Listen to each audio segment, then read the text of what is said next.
Bayangkan kamu kerja di luar negeri, tapi gagal capai target lalu kamu dipanggil dan katanya akan dipulangkan. Tapi kenyataannya, kamu dibawa ke ruang bawah tanah, tubuhmu dibius, dan saat terbangun, semua sudah hilang. Itu pun bila kamu bisa bangun. Tulis pendapat kalian di kolom komentar. Dan jangan lupa tekan tombol subscribe untuk dukung channel ini agar bisa terus menyuarakan kisah-kisah inspirasi yang seringkali luput dari perhatian. Sekarang mari kita mulai ceritanya. Namanya Raffi Saputra, usia 25 tahun. Ia anak sulung dari keluarga sederhana di sebuah desa kecil di Kabupaten Subang, Jawa Barat. Sejak kecil, Raffi terbiasa hidup prihatin. Ayahnya, seorang buruh tani, meninggal karena gagal ginjal saat Raffi masih duduk di bangku SMP. Sejak itu, beban keluarga berpindah ke pundaknya. Ibunya mengandalkan warung kecil di depan rumah, sementara dua adik Raffi masih sekolah. Setelah lulus SMK, Raffi bekerja serabutan. Mulai dari tukang parkir, ojek online, sampai jadi helper gudang. Tapi penghasilan tak pernah cukup. Sampai suatu hari, temannya dari Jakarta menghubunginya dan bilang, "Bro, ada kerjaan di luar negeri. Gaji minimal 8 juta, kerja di bagian komputer aja, jadi admin." Awalnya Raffi ragu. Tapi brosur digital yang dikirim temannya tampak meyakinkan. Ada lambang perusahaan, foto-foto gedung megah, dan testimoni orang-orang yang katanya sudah sukses. Kerja di Kamboja. Nggak perlu bahasa Inggris. Semuanya udah diurus. Paspor, tiket, bahkan penginapan. Cuma tinggal bayar administrasi 3 juta rupiah. Sisanya potong gaji. Raffi gelisah, tapi juga tergoda. Ia tahu banyak cerita buruk soal kerja di luar negeri, tapi ini terdengar beda. Lagi pula, sudah berbulan-bulan ia cari kerja tak kunjung dapat. Melihat adik-adiknya makan nasi campur garam kemarin, tekadnya bulat. Kalau aku nggak coba, kita bakal begini terus. Beberapa hari kemudian, Raffi tiba di Jakarta untuk mengikuti proses keberangkatan bersama 11 orang lainnya, rata-rata seusianya. Mereka dipandu oleh seorang agen yang mengaku bernama Pak Gunawan. Pria parubaya berpenampilan rapi dan bicara sangat meyakinkan. "Tenang aja, kalian ini calon tenaga kerja digital. Masa depan kalian cerah di sana." Tak butuh waktu lama, Raffi sudah duduk di kursi pesawat menuju Phnom Penh. Deg-degan, tapi juga berharap. Sesampainya di Kamboja, mereka disambut oleh staf lokal yang ramah. Mereka dijemput dan dibawa ke sebuah gedung tinggi berlapis kaca gelap di daerah Sihanoukville, kota pelabuhan yang katanya sedang jadi pusat ekonomi baru. Gedung itu mewah, penjaganya berseragam, dan lantai dasarnya seperti kantor startup. Bahkan di lantai 7 tempat mereka tinggal, tersedia kamar ber-AC, ranjang empuk, dan makanan prasmanan. Semuanya tampak terlalu baik untuk ukuran tenaga kerja yang katanya biasa-biasa saja. "Ini beneran kerja impian?" batin Raffi sambil tersenyum. Namun, malam itu sebelum tidur, salah satu peserta rekrutmen yang lebih tua berbisik, "Kalau tempat sebagus ini cuma buat orang baru, berarti mereka pengen kita betah. Dan kalau mereka pengen kita betah, itu artinya kita belum tahu sisi gelapnya." Raffi diam. Jantungnya berdetak lebih cepat. Ia mulai merasa ada yang tidak beres. Tapi belum tahu bahwa apa yang menantinya jauh lebih mengerikan dari sekadar target kerja. Hari-hari pertama berjalan tanpa masalah. Raffi dan 11 orang lain diberi pelatihan singkat tentang pekerjaan mereka. Mereka diajarkan cara menggunakan sistem chat otomatis, menyamar sebagai customer service kasino online, atau menjadi agen investasi kripto palsu yang menyasar klien-klien dari Amerika dan Eropa. "Gampang kan?" ujar supervisor lokal mereka, seorang pria Kamboja yang fasih berbahasa Indonesia, bernama Emer Thai. Ia bertampang kalem, tapi tatapannya tajam. "Targetmu cuma 10 klien tertarik per minggu.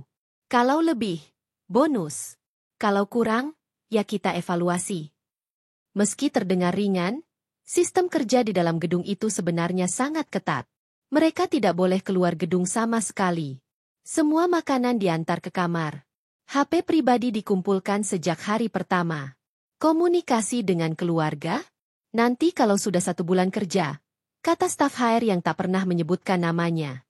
Setiap ruangan dijaga satpam berbadan besar. Kamera terpasang di hampir semua sudut. Bahkan untuk ke toilet, Ada batas waktu maksimal. Supaya kamu fokus, kata Emertai sambil tersenyum dingin. Raffi mulai merasa ada yang aneh. Tapi semuanya masih bisa ditoleransi. Sampai suatu malam, salah satu rekan sekamarnya, Yuda, terlihat cemas. Bro, aku baru dapat teguran. Minggu ini aku cuma dapat 4 klien yang bales. Katanya kalau minggu depan masih gitu, aku akan dipulangkan. Tapi nggak dapat gaji, katanya. Raffi menenangkan Yuda, meski hatinya ikut was-was. Tapi 5 hari kemudian, saat semua orang sedang makan malam, nama Yuda dipanggil melalui pengeras suara internal.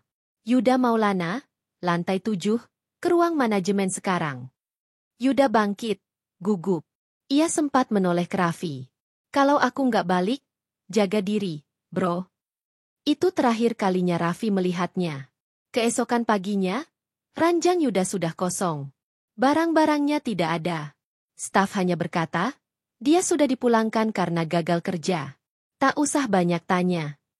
Tapi yang membuat Raffi makin curiga, bukan hanya hilangnya Yuda, tapi juga ekspresi orang-orang lama di lantai lain yang seolah sudah tahu sesuatu.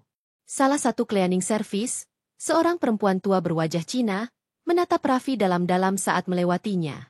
Bibirnya bergerak pelan, seperti berbisik tanpa suara. Don't trust them. Raffi merinding. Malam itu, ia tidak bisa tidur.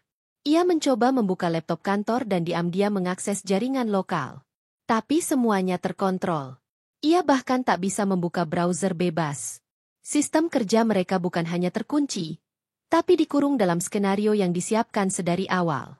Dan ketika keesokan harinya ada rekan lain bernama Farid yang juga hilang, dengan alasan sama, Raffi tahu, ini bukan cuma soal kerja target. Ada yang jauh lebih gelap. Dan satu-satunya cara untuk bertahan, adalah berpura-pura tidak tahu, sampai saat yang tepat untuk bertindak.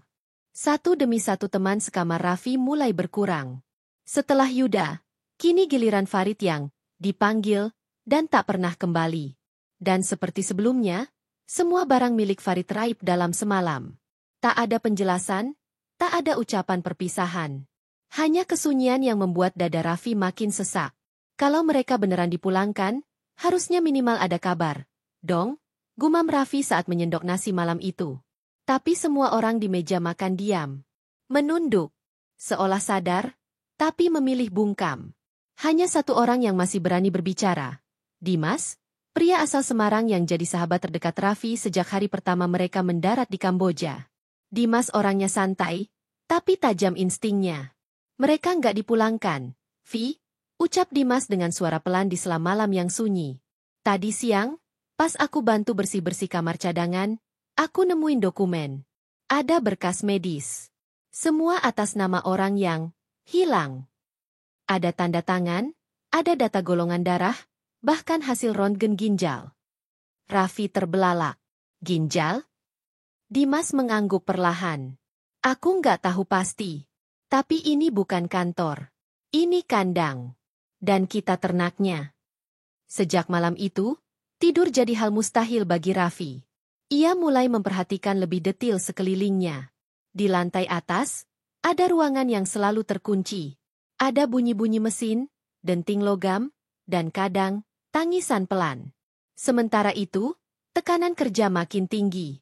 Emertai tak lagi tersenyum ramah.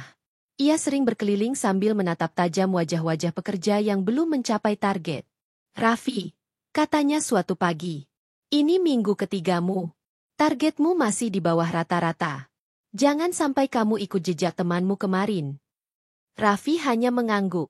Tapi dalam hati ia menjerit. Kalau aku gagal, mereka akan bawa aku ke ruangan itu.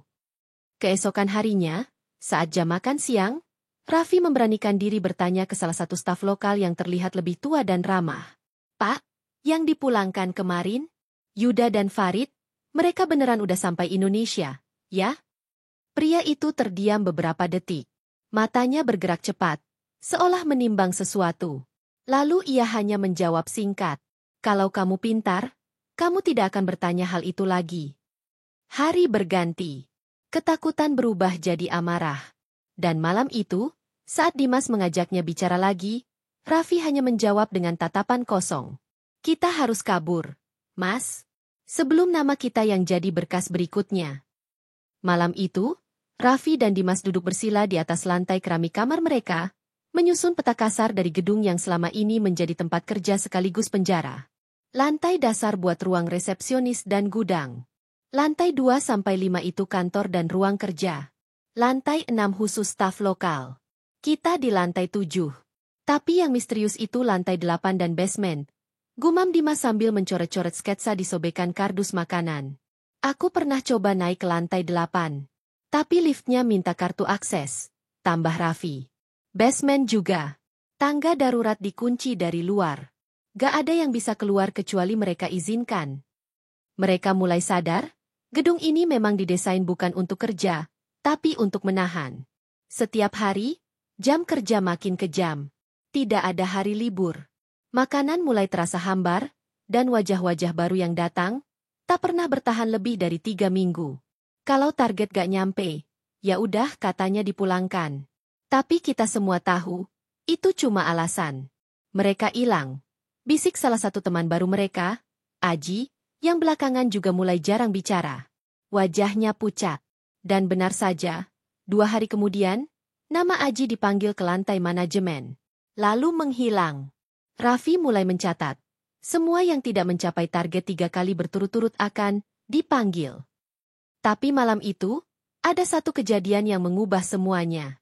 Sekitar pukul 2 dini hari, Raffi yang belum bisa tidur mendengar bunyi langkah kaki di lorong. Perlahan ia membuka pintu, mengintip dari celah. 2 petugas keamanan mendorong berangkar, tempat tidur dorong beroda seperti di rumah sakit. Di atasnya, seseorang dibaringkan, dan diselimuti hingga kepala. Saat mereka melintas, roda berangkar sedikit terangkat karena karpet tebal di depan lift. Selimutnya sedikit terbuka. Tangan Aji menyembul keluar. Penuh bekas infus, pucat kebiruan. Raffi menahan napas. Ia mundur perlahan, menutup pintu dengan sangat hati-hati. Tapi lututnya gemetar.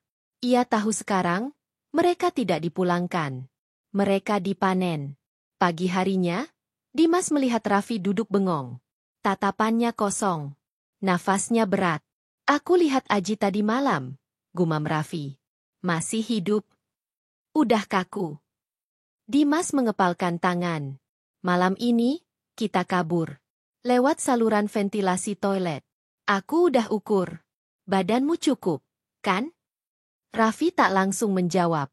Tapi dalam hatinya, ia tahu, ini bukan lagi soal kabur. Ini soal hidup atau mati. Jam menunjukkan pukul 1.45 dini hari. Suasana lantai 7 sudah sunyi. Hanya suara mesin AC dan kipas di luar jendela yang terdengar samar. Raffi dan Dimas berdiri di dalam kamar mandi kecil, menatap langit-langit yang ditutupi ventilasi aluminium berukuran sekitar 40x40 cm. Ini satu-satunya saluran yang gak dijaga. Bisik Dimas sambil membuka skrup ventilasi menggunakan sendok logam yang biasa selama seminggu terakhir.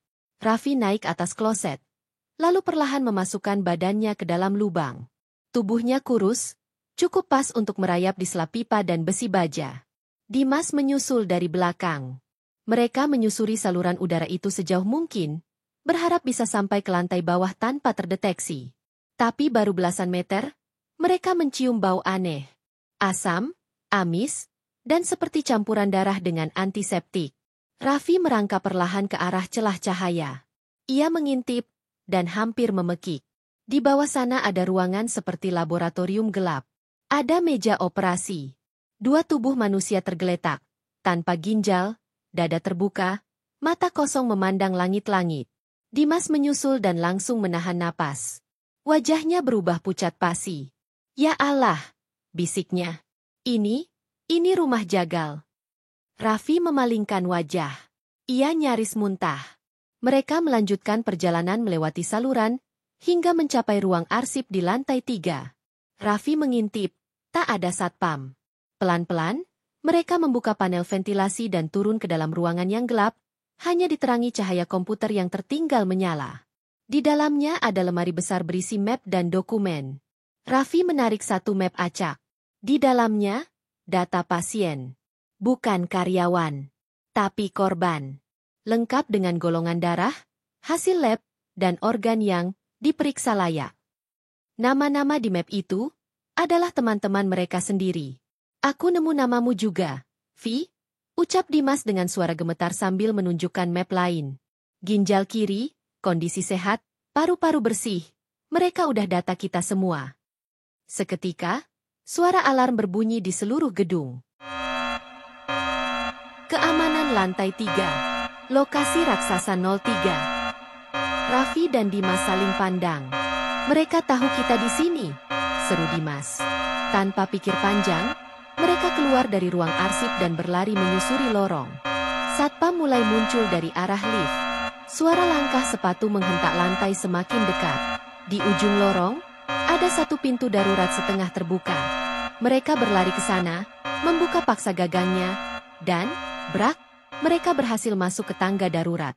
Tapi belum sempat mereka turun jauh, sebuah suara tembakan menggema di belakang mereka. Dimas! Darah menyembur dari paha kiri Dimas. Ia jatuh terjerembab. Raffi mencoba membantunya. Tapi Dimas menahan lengan Raffi. Jangan, kabur aja. Mereka butuh kamu utuh. Jangan biarin mereka ambil kamu juga. Gak bisa gitu, Mas. Tapi suara langkah satpam makin dekat. Dimas mendorong tubuh Raffi dengan sisa tenaganya. Lari! Dengan hati hancur dan air mata menetes, Raffi berlari menuruni tangga, meninggalkan sahabatnya, dan masuk ke kegelapan yang belum tentu lebih aman dari tempat tadi. Tangga darurat sunyi. Tapi kepala Raffi berdenyut keras, penuh rasa bersalah dan takut. Setiap langkah menuruni anak tangga seperti berdentam di rongga telinga. Nafasnya memburu. Air matanya belum kering sejak Dimas menjerit tertembak, dan yang lebih menyakitkan, saat Raffi meninggalkannya. Tapi ia tahu, kembali hanya akan menjadikan mereka dua jenazah di meja operasi. Raffi terus turun, sampai menemukan pintu besi tua di lantai bawah tanah. Tak terkunci. Ia masuk, dan mencium bau yang jauh lebih pekat dari sebelumnya. Bau darah. Bau kematian. Di ruangan besar yang remang, Raffi mendapati barisan tempat tidur besi, berjajar rapi seperti asrama, tapi yang terbaring di sana bukan orang tidur. Mereka mayat. Ada yang matanya masih terbuka, membatu dengan sorot ketakutan. Ada yang bagian perutnya dijahit asal. Ada pula yang tinggal setengah badan, dipotong bersih dari pinggang ke bawah. Ya Allah! Tiba-tiba, suara pelan terdengar dari sudut ruangan. Tolong! Raffi tertegun. Di antara tumpukan tubuh, ia melihat seorang pria muda masih hidup. Napasnya tersengal, tubuhnya lemah, dan ginjalnya tinggal satu. Jangan biarkan mereka ambil paru-paruku juga. Lirihnya. Langkah kaki terdengar dari luar ruangan. Raffi buru-buru bersembunyi di balik drum kosong. Dari celah kecil, ia melihat 3 orang berseragam medis masuk. Mendorong Dimas yang kini dalam kondisi setengah sadar, kedua tangannya diikat, dan tubuhnya digotong kasar. Ini yang selanjutnya? Tanya pria berseragam, dingin. Ya.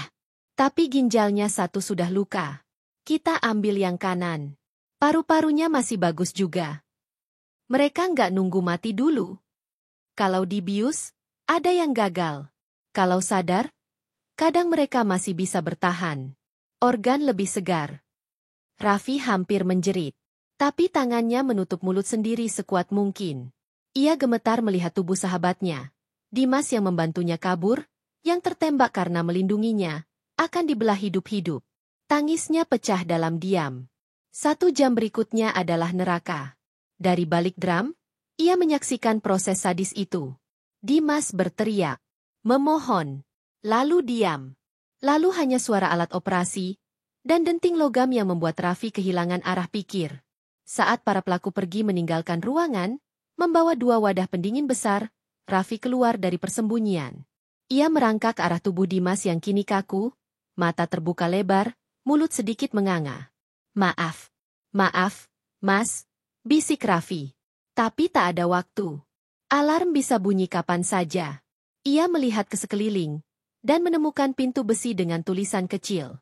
Ruang pengelolaan limbah akses jalur kabel bawah tanah. Itu satu-satunya kesempatan. Dengan luka di hati dan dendam yang mulai tumbuh, Raffi membuka pintu itu, dan masuk ke lorong sempit penuh kabel dan genangan air. Di balik gelap, ia bersumpah, ia akan keluar. Apapun harganya. Lorong bawah tanah itu gelap, sempit, dan bau. Air menggenang setinggi mata kaki, bercampur dengan limbah kimia yang menusuk hidung. Kabel-kabel listrik bergelantungan rendah, membuat setiap langkah Raffi harus ekstra hati-hati. Jika salah pijak, tubuhnya bisa gosong di tempat. Tapi rasa takutnya bukan lagi pada kegelapan. Yang ditinggalkannya jauh lebih gelap dari sekadar lorong. Suara alarm masih meraung di kejauhan. Para penjaga pasti sudah menyadari bahwa satu tahanan mereka berhasil lolos dari ruang bawah tanah. Tapi Raffi tak bisa berhenti. Ia merayap seperti binatang, melewati tumpukan sampah medis dan karung-karung berisi entah apa. Sampai akhirnya ia menemukan sebuah pintu logam kecil yang hanya bisa dibuka dari dalam. Ia dorong dengan seluruh tenaga. Engselnya berkarat, menjerit nyaring. Di balik pintu itu, cahaya. Cahaya remang dari lampu jalan. Dia berhasil keluar dari kompleks bangunan itu. Tapi belum berarti bebas. Ternyata, markas itu bukan di pusat kota Sihanoukville seperti yang mereka sangka. Gedung itu terletak di pinggiran hutan industri, dikelilingi tembok tinggi dan pagar kawat berduri. Raffi menyusuri tepian tembok, bersembunyi di balik truk tua, ketika suara langkah dan sorot senter mulai mendekat. Cek sisi barat. Dia nggak bisa jauh. Mereka sedang mencarinya. Raffi menahan napas, lalu berlari secepat mungkin ke arah kanal air di luar pagar. Ia memanjat pagar besi setinggi 4 meter, tangannya tergores kawat berduri, darah menetes sepanjang lengan. Tapi ia tak peduli. Saat kakinya hampir mencapai puncak. Dor! Dor! Peluru menembus angin tepat di dekatnya. Pagar bergetar hebat. Ia loncat. Tubuhnya terhempas ke tanah berbatu di seberang. Perih. Lututnya tergores parah. Tapi ia berhasil kabur dari kompleks itu. Dengan nafas tersengal dan kaki pincang, ia masuk ke semak-semak, menembus ladang gelap yang entah milik siapa. Langit mendung. Hujan mulai turun. Beberapa jam kemudian, Raffi berhasil menyusuri jalanan kampung kecil, lalu memanjat bak truk terbuka yang melintas pelan. Ia menutup tubuh dengan terpal bekas, bercampur bau oli dan ikan busuk. Tapi di balik itu, ia menyusun rencana. Temui kedutaan, cari pertolongan, ungkapkan semua. Tapi saat ia membuka kembali ponsel lamanya, yang berhasil ia ambil dari ruangan barang sitaan sebelum kabur, ia sadar, semua kontak hilang. Nomor Indonesia tidak aktif. Tak ada sinyal. Ia benar-benar sendirian. Namun, untuk pertama kalinya dalam 3 minggu terakhir, ia tidak dikurung. Ia menatap ke langit. Dalam tangis dan darah, ia tahu, ini belum berakhir. Tapi ia masih hidup. Dan itu sudah cukup untuk memulai perlawanan. Tubuh Raffi menggigil. Bukan cuma karena hujan yang tak berhenti sejak 2 jam lalu, tapi karena darah yang mengalir dari luka sobek di pahanya mulai membeku. Setiap langkah terasa seperti menyayat dagingnya sendiri. Tapi berhenti berarti mati. Bak truk yang ia tumpangi melambat saat melewati pos jaga kecil. Dari celah terpal, Raffi melihat 2 pria bersenjata sedang bicara dengan sopir.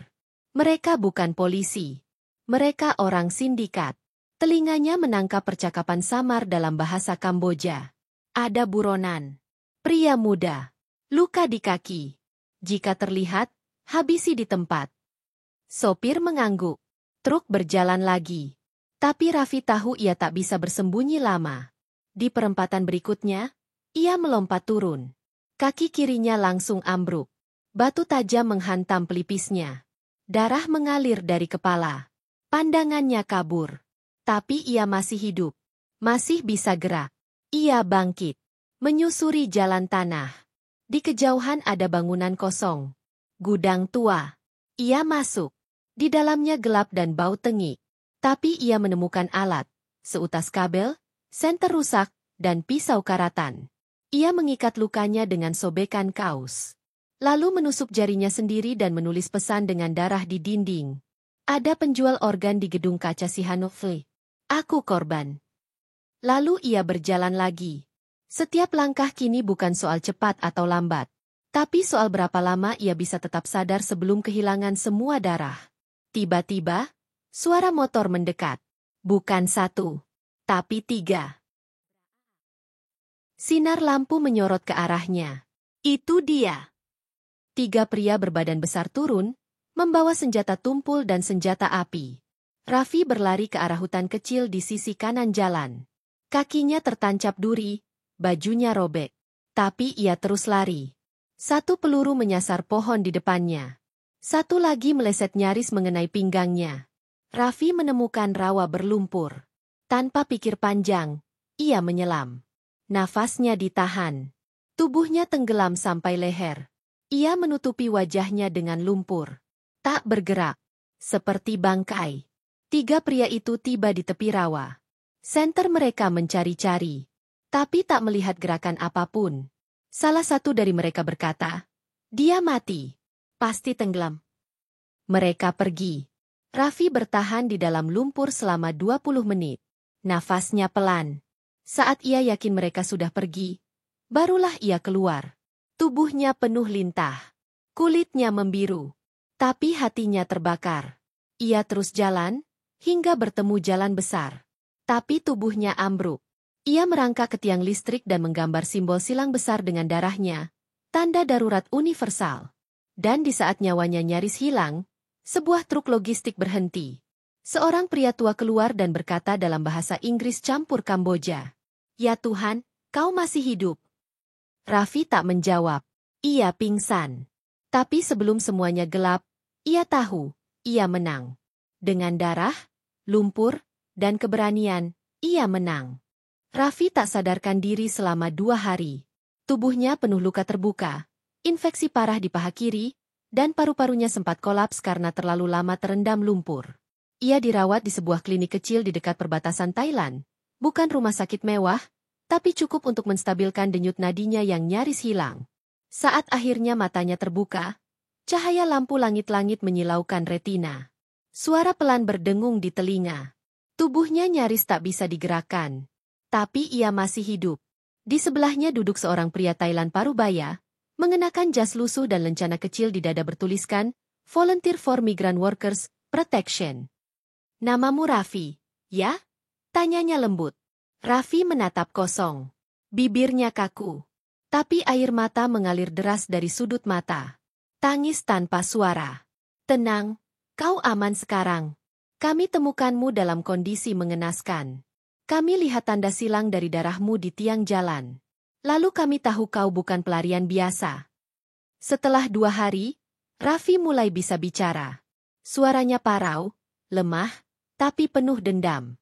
"Aku disekap, mereka jual organ, temanku, diambil paru-parunya, hidup-hidup." Sang relawan menelan ludah. "Kami tahu. Kami pernah dengar cerita seperti ini, tapi tak pernah ada yang berhasil keluar untuk membuktikannya." Raffi bangkit pelan, lalu memohon, "Tolong, kembalikan aku ke Indonesia. Aku mau cerita semuanya." Namun rencana itu tak berjalan mulus. Keesokan harinya, 2 pria asing datang ke klinik. Mereka mengaku sebagai petugas imigrasi Kamboja. Tapi saat mereka menyodorkan dokumen pemulangan, si relawan curiga. Ia menyelidik diam-diam, dan menemukan fakta mengejutkan, mereka bukan petugas. Mereka orang sindikat yang menyamar. Raffi hampir diculik dari ruang perawatan malam itu. Tapi beruntung, si relawan dan beberapa warga lokal melawan. Mereka menyembunyikan Raffi ke sebuah rumah aman. Tapi penyamaran hanya bisa bertahan sebentar. Karena 2 malam kemudian, klinik tempat Raffi dirawat dilempari molotov. Terbakar habis. Semua yang menyentuh kebenaran harus dibungkam. Raffi sadar, dirinya kini bukan hanya korban. Ia saksi kunci yang paling diburu oleh sindikat internasional. Dalam persembunyian, ia merekam video pengakuan. Wajahnya diperban, tubuhnya masih lemah, tapi matanya menatap tajam ke kamera. "Nama saya Raffi Saputra. Saya warga negara Indonesia. Saya korban perdagangan manusia di Kamboja." Di gedung kaca di Sihanoukville, mereka menyamar sebagai perusahaan digital. Tapi sesungguhnya, mereka jagal. Mereka ambil ginjal, paru-paru, bahkan jantung. Teman saya, Dimas, dia meninggal di meja operasi. Sadar. Saya lolos bukan karena bantuan siapa-siapa. Saya kabur sendiri. Dan saya minta pemerintah, tolong dengarkan. Tolong bongkar kebusukan ini. Video itu diunggah diam-diam oleh jaringan relawan ke media sosial. Dalam hitungan jam, dunia meledak. Media internasional mulai menyorot gedung misterius di Sihanoukville. Nama Raffi jadi trending. Tapi saat aparat mulai bergerak, gedung itu sudah kosong. Semua jejak dibersihkan. Semua data hilang. Raffi berhasil keluar dari Kamboja, kembali ke Indonesia lewat jalur diplomatik rahasia. Namun, ia kembali dengan satu ginjal hilang, luka sekujur tubuh, dan trauma yang tak bisa dibayar oleh apapun. Setelah segala perjuangan, Raffi akhirnya menginjakan kaki kembali di tanah kelahirannya. Desa kecil di Subang yang dulu jadi tempat ia tumbuh penuh harapan. Tapi pulang kali ini terasa asing. Ia bukan lagi Raffi yang sama. Bukan lagi pemuda kuat dengan tawa lepas, tapi bayangan hidup dari seorang penyintas yang hancur. Tubuhnya kurus, jalan tertatih, wajah pucat dengan bekas luka yang tak bisa disembunyikan. Tapi yang paling parah bukan itu, tapi tatapan kosongnya, seperti seseorang yang telah melihat terlalu banyak kematian, dan tidak pernah bisa kembali dari sana. Di hari pertama kepulangannya, rumah ibunya dipenuhi kerabat dan tetangga. Tapi bukan untuk menyambut bahagia, melainkan dengan bisik-bisik yang mengiris lebih tajam dari silet. Kerja di luar negeri kok pulangnya begitu? Gagal total tuh, katanya admin online, ternyata cuma beban. Bilangnya korban, siapa tahu aja dia bawa aib. Saudaranya sendiri, yang dulu sibuk pamer-pamer di media sosial saat Raffi dikira sukses di luar negeri, kini bahkan enggan menyapa. Mereka menghindar, mencibir di belakang. Ibunya mencoba menguatkan. Tapi Raffi tahu, air mata ibunya lebih sering jatuh diam-diam. Di malam hari, ia mulai halu. Jeritan Dimas kembali terngiang. Wajah teman-temannya yang diseret satu persatu menghantui tidur malamnya. Kadang, Raffi bicara sendiri. Kadang, ia menangis sambil meremas dada. Kenapa cuma aku yang pulang? Kenapa aku gak ikut mereka aja? Ia mencoba cari kerja, tapi selalu ditolak. Bahkan untuk jadi buruh bangunan, lukanya terlalu parah. Ginjalnya hanya satu. Lututnya rusak. Dan mentalnya sudah terlalu remuk untuk disebut stabil. Ia kembali jadi beban keluarga. Dan saat ada saudara jauh yang bicara sinis, ngapain kamu pulang kalau cuma nyusahin? Mending gak usah kerja ke luar negeri dari awal kan gak jadi korban. Raffi hanya tersenyum. Tapi setelah itu, ia tak pernah lagi keluar kamar. Seminggu kemudian, ibunya membuka pintu kamarnya. Raffi terbaring di tempat tidur. Tak bergerak. Napasnya sudah tidak ada. Tangannya dingin. Matanya tertutup, dan senyum tipis mengembang di wajahnya. Ia meninggalkan dunia dalam diam. Tanpa suara dan tak bisa menyuarakan kebenaran. Serta tubuh dan jiwanya yang perlahan menyerah. Dokter menyebutnya, gagal organ mendadak akibat tekanan psikis dan luka pasca trauma. Tapi semua orang tahu, penyebabnya lebih dari itu. Bukan karena psikis maupun luka yang dialaminya, tapi karena dunia tak memberinya tempat untuk hidup setelah selamat dari neraka. Jenazah Raffi dimakamkan di pemakaman desa. Prosesi pemakaman berlangsung sederhana. Tak ada berita nasional. Tak ada kamera media. Hanya ibunya yang menangis histeris di tepi liang lahat, dan segelintir tetangga yang ikut mengantar. Sebagian bahkan masih menuduhnya, pulang merantau bukan bawa pulang uang, malah bawa pulang beban. Di batu nisannya tertulis, Raffi Saputra, 1999-2025. Yang pulang, tapi tak benar-benar kembali. Tak ada yang benar-benar tahu apa yang telah ia lalui. Bahkan keluarganya sendiri hanya tahu potongan-potongan cerita, karena selebihnya, terlalu mengerikan untuk bisa diucapkan. Video pengakuan terakhir Raffi yang dulu sempat viral, kini menghilang dari platform media sosial. Dihapus, direport, didiamkan. Semua jejak pemberontakan itu di-take down seiring waktu. Gedung kaca di Sihanoukville kini telah direnovasi jadi pusat perkantoran real estate dan game online legal. Tidak ada investigasi lanjutan. Tidak ada tuntutan.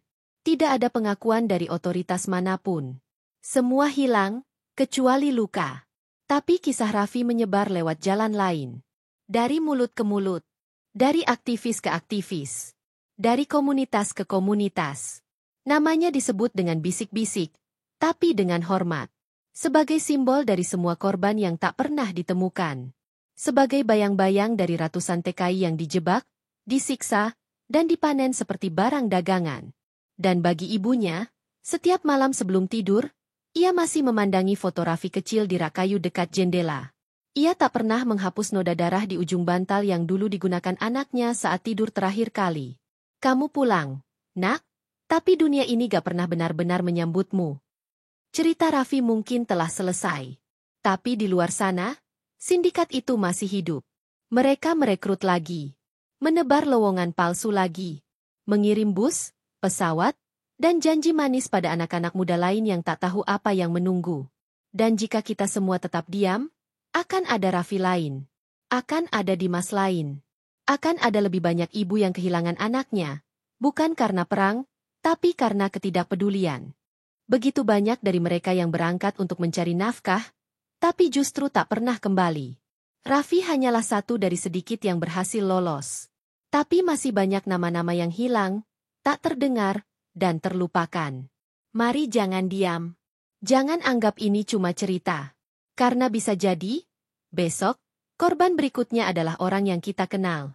Tulis pendapat kalian di kolom komentar. Apakah kalian percaya masih banyak sindikat seperti ini di luar sana? Jangan lupa subscribe. Bantu sebarkan cerita ini agar semakin banyak yang sadar akan bahaya perdagangan manusia.